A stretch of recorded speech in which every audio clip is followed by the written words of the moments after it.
Why Jett is so much better than everybody else. Hey everybody, Walty Wanderers, buckle up, strap in. I got a hard-hitting pull, no punches, no sugarcoating it, no rainbows, no sunshine. I'm just going to give it to you straight. We got a good one to unpackage today. Buckle up, strap in, hold on to your hats and your glasses as I blow the lid off the moto industry. Why, you ask? Of course I'm going to tell you, because nobody else will if you're new.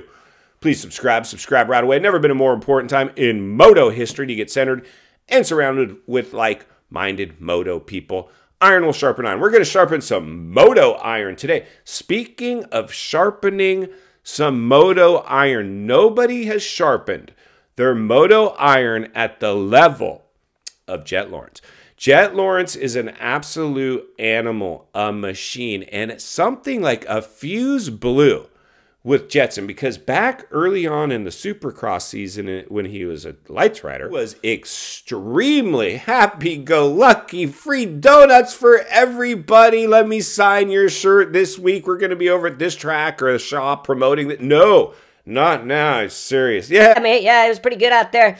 You know, yeah, a couple guys, lappers got in my way, but over, like So something is different with our boy Jetson. Now, I've talked about this before, and I don't know, I'm pretty sure at this point, because I blew the lid off of this whole merchandising campaigns with the donuts, which started as a joke a year or two ago in the pits, him bringing donuts for the fans.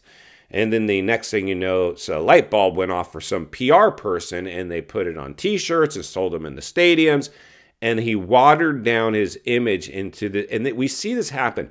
We wanted to make him the darling. Well, we didn't, and he probably didn't, but at that he was young, and they wanted to make him into the darling of motocross. We need to give motocross a new image, and we think this Jetson kid would be perfect. He could be like the new...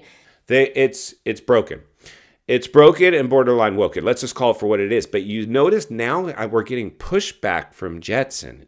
He realizes that he's like the man. Like no one, he feels like he when he talks on the podium, what he should be saying is, I got everybody covered. I can be pretty much everybody here with one hand tied behind my back.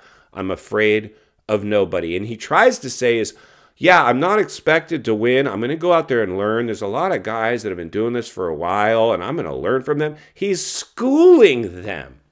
And it looks PR scripted. So the reality is this, my friend, now is a machine. He's got moving parts and pieces all around him. He's got PR, he's got nutritionists, he's got trainers, he's got PR people. He's got an entourage equivalent to one of the big heavy hitter Hollywood movie stars would have. That's where Jetson is now.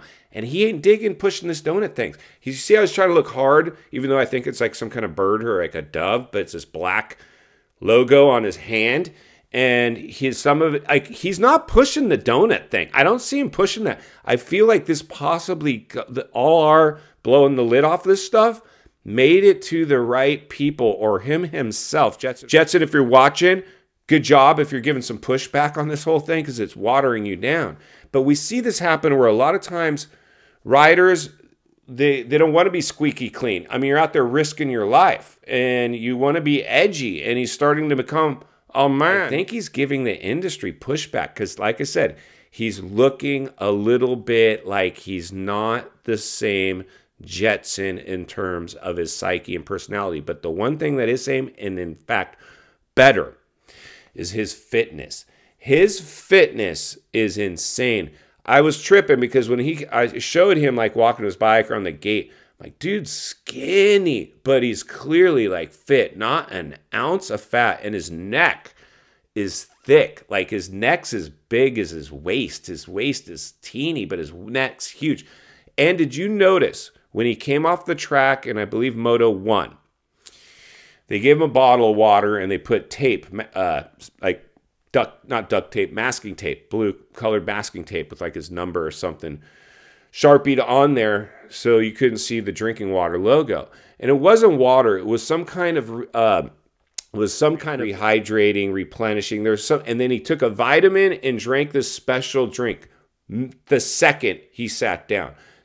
His fitness is insane. You don't see any other riders drinking. If they are, they're mainly drinking water out of a sports can. Whoever their energy drink sponsor is will be filled with water. In fact, they package it up for the riders in cases that it looks like Monster Energy or Red Bulls, but it's actually water.